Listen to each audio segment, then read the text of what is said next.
హైదరాబాద్ జిల్లా అధ్యక్షుడు మస్తం దేవుడు కుమార్.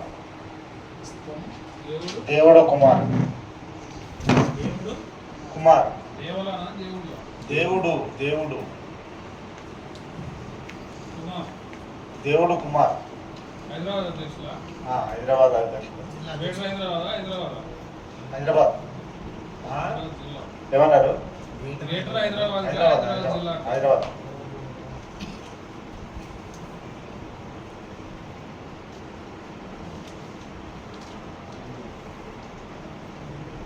తర్వాత రాష్ట్ర జాయింట్ సెక్రటరీ పత్తి భాషా శివ.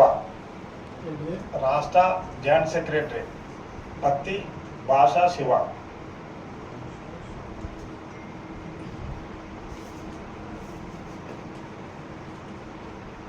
తర్వాత రంగారెడ్డి జిల్లా అధ్యక్షులు కప్పరి జంగయ్య.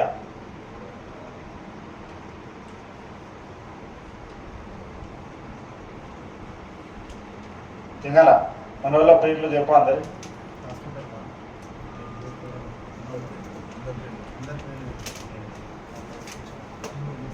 కొనకంటి బుచ్చావతి, కొనకంటి బుచ్చావతి, వాన్రాజ్ పెంటయ్య, వాన్రాజ్ పెంటయ్య,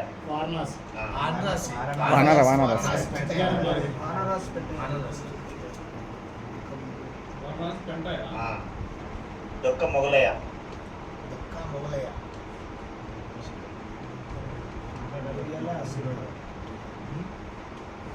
మిరియాల శంకర్,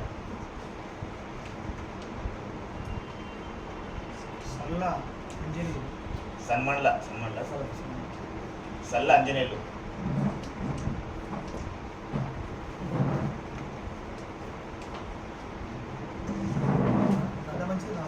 కడమంచి రాములు,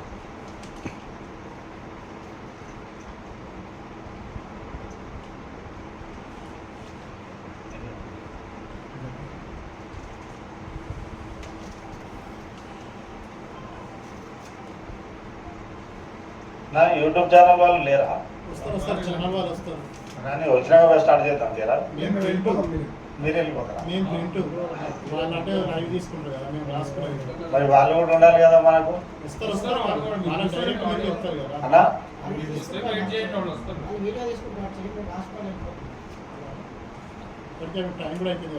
మళ్ళీ వాళ్ళు వచ్చినప్పుడు వాళ్ళతో కూడా మళ్ళీ మాట చెప్పాలి.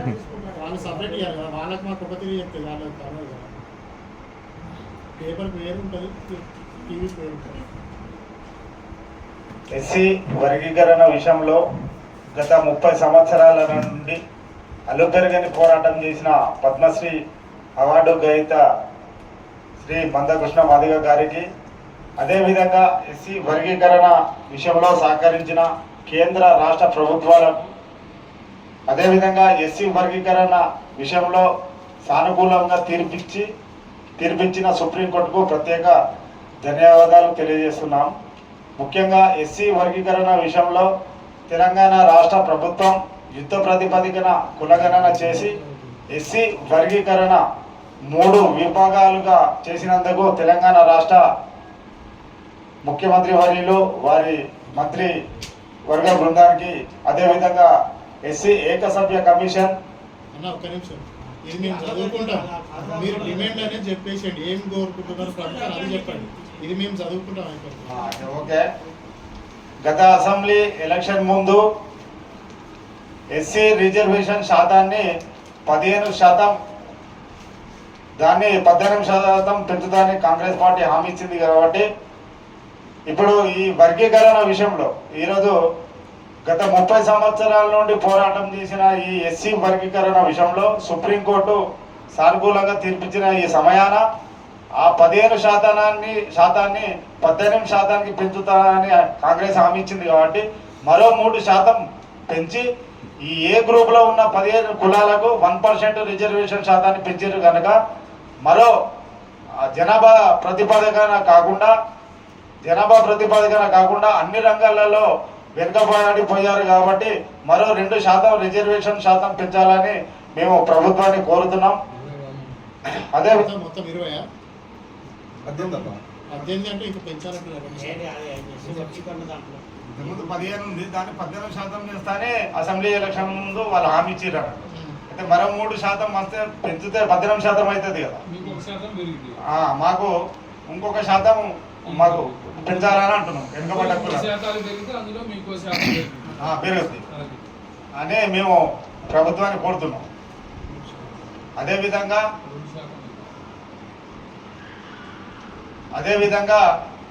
ఎస్సీ వర్గీకరణ విషయంలో సుప్రీంకోర్టు గత ఆగస్టు నెలలో సానుకూలంగా తీర్పిచ్చినప్పటి నుండి ఇప్పటి వరకు దాదాపుగా మా బేడబుడుగ సంఘం జనసంఘం తరఫున వివిధ మంత్రులని దాదాపు ఒక 10 మంది మంత్రుల్ని కలిసి మేము తెలంగాణ రాష్ట్ర వ్యాప్తంగా ఉన్న మా బేడబుడుగ సంఘాల సమస్యలు వారి దృష్టికి తీసుకెళ్లి వర్గీకరణ విషయంలో మమ్మల్ని ఒకసారి సీఎం గారిని కల్పించాలని దాదాపు 10 మంది మంత్రులని వేడుకోవడం జరిగింది. కానీ ఇంతవరకు ఆ 10 మంది మంత్రులలో కనీసం ఒక్కరు కూడా సీఎం గారి దృష్టికి తీసుకెళ్ళలేదు. మమ్మల్ని కూడా వారికి అవకాశం కల్పించలేదు.